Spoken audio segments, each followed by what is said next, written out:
Are you serious? Are you serious, folks? I'm here in Jerusalem and I'm on the phone with my good friend Marty Breeden, who has just had he's just had a prophetic dream last night, and we seen that on Facebook, and we thought we'd give him a call and have him call us and let him share it, because we've had two harbingers that we have witnessed since we've been in Jerusalem.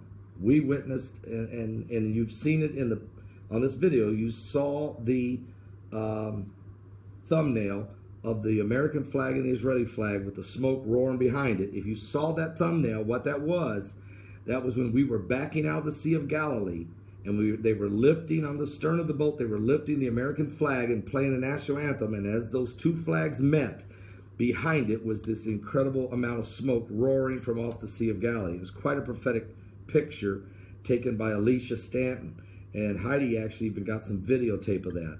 Now, that's one harbinger that brought chills. But then a couple days later, we were standing on Mount Carmel, where there was a massive, overlooking the valley of Megiddo, the valley of Armageddon, where the final battle will be fought. And as we were standing up there, there was a severely strong east wind blowing right in our face. So strong that the tour guide we have, who's been doing this for 32 years, said she'd never seen anything like this in her life. Strongest east wind over the valley of Armageddon. What does this mean? When I immediately think of the Bible, I think of Revelation, how that these three unclean spirits rise up out of the mouth of the dragon, the mouth of the mouth of the false prophet, the mouth of the beast, and they stir up the kings of the east. You know, I can't help but think about that. But I really, now Marty has had a dream. I want to hear what God has revealed to him in a very prophetic dream. Marty, great to have you here. Pastor Paul, it's good to be back. Thank you so much for having me. And I had a very detailed dream last night where I saw the enemies of Israel begin to fire many rockets and missiles into Israel. In the dream, I could tell that their goal was to hit Tel Aviv and to hit Jerusalem and other very populated areas of the nation. And each time I would see the missiles getting closer and closer and closer. So I put out a call for people to pray for the nation of Israel, because of this dream was so vivid, Pastor Paul. It was quite unlike a lot of dreams that I've had before. The detail was just so, even the colors seemed to be more dynamic. It was a very, very detailed and ominous dream.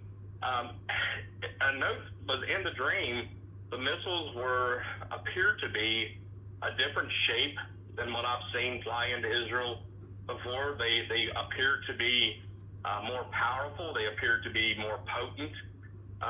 In the dream, I was literally standing between the enemies of Israel, and I would watch the missiles fly overhead, and I could hear in the offing the enemies of Israel rejoicing and celebrating as the bombs would explode and get closer and closer to these populated areas. Wow. Could you, in the dream, I know it's kind of hard, when you're in a dream, were they coming from out of Gaza, or were they coming from, let's say, out of Lebanon, from the north? What do you think? I can't say with certainty. I was really, and it's funny you would ask, and that's a great question, because I can remember in the dream trying to get my bearings to get some type of coordinates of where I was standing, if it was coming north, south, east, west. I was trying to get bearings, and I could not determine. It seemed that I was just way out of source. These things just kept coming and coming and coming, and I could not gather my bearings. You sensed that these were different rockets, something new, something more precise, something totally... These appeared to be more potent and more powerful.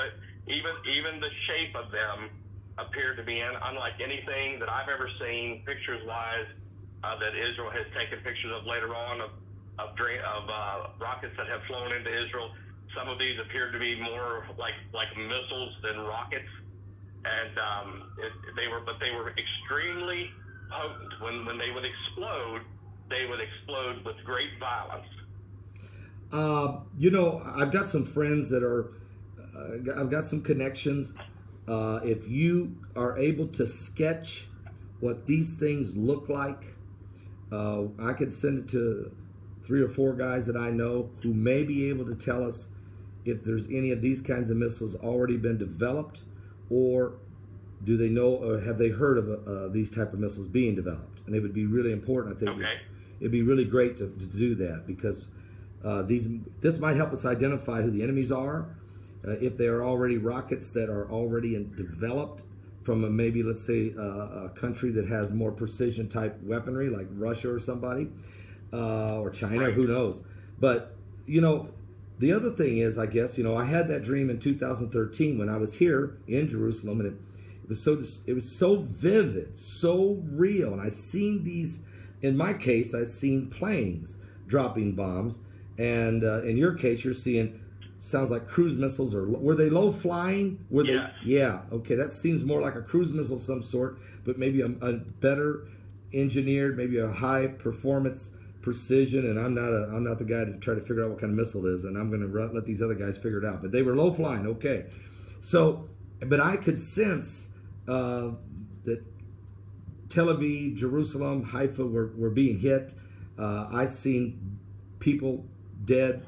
I even seen some locations hit, like King David Hotel and that kind of thing.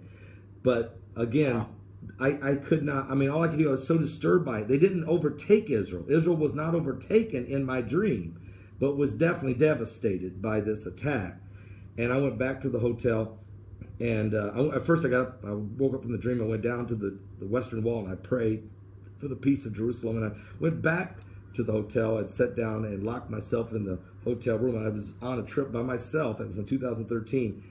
Locked the doors and stayed in that room for the next 18 hours, typing the first 17 chapters of my book, Jerusalem Jihad. This is the first dream or prophecy or anything that's confirming what I saw 6 years ago, and it happens while I'm here, when I'm seeing 2 harbingers. Wow. So I've heard your dreams before, and I've interviewed before. Yours are very prophetic and come to pass. Either they come to pass or they're in the process of coming to pass. And I know yours are very prophetic. Yes. So, and it isn't something you like to do, or you don't run around looking for a dream. When God, No, as a matter of fact, and I told you, I said there are times that I'll go for weeks and months and not dream, and I certainly never ask for it. As a matter of fact, to be quite honest, and I've probably never said this publicly before, but there have been seasons, kind of like I'm going through right now, where I will dream quite often. I have literally went to bed at night and said, okay, Lord, if you want to speak, I'll listen, but I would appreciate some rest tonight. It's amazing.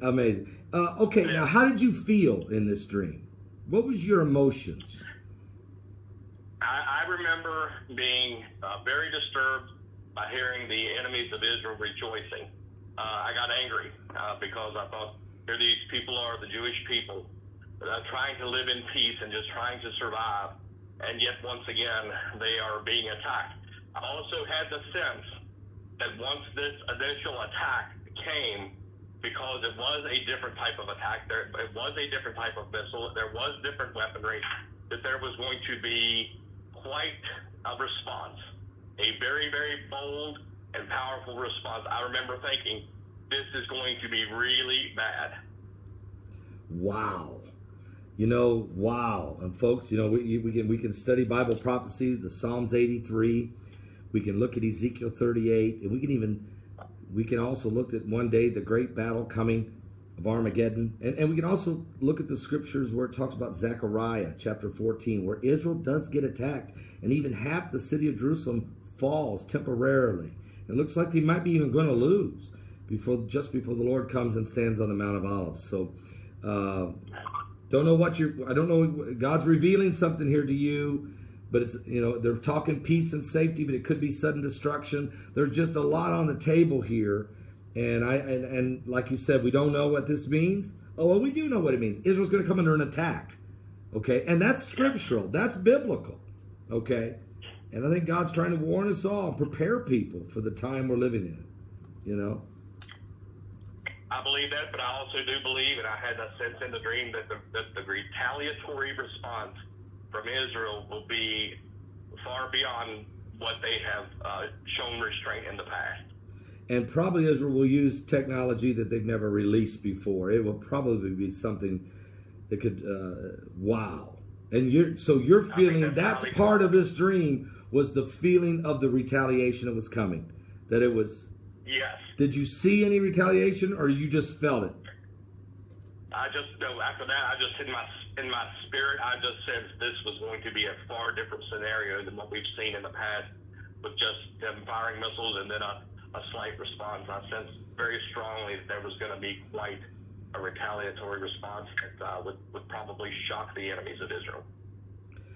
All right, Marty. I appreciate you letting us know this and sharing this with us. And we'll just pray. The Bible tells us to pray for the peace of Jerusalem and to pray for God's people and pray for one another and pray for the people that are on the wrong side of this. I mean, my Lord, have mercy, you know. All right, brother. Appreciate you calling and letting us know this. God bless you, Pastor Paul. Take care. All right. God bless you, Marty. Bye-bye. Bye-bye. Marty Breeden. This man is very prophetic, and I have confidence in him. And the harbinger and the signs are everywhere. I'll be back with more. Thank you. God bless. Give your life to Jesus Christ. We're running out of time.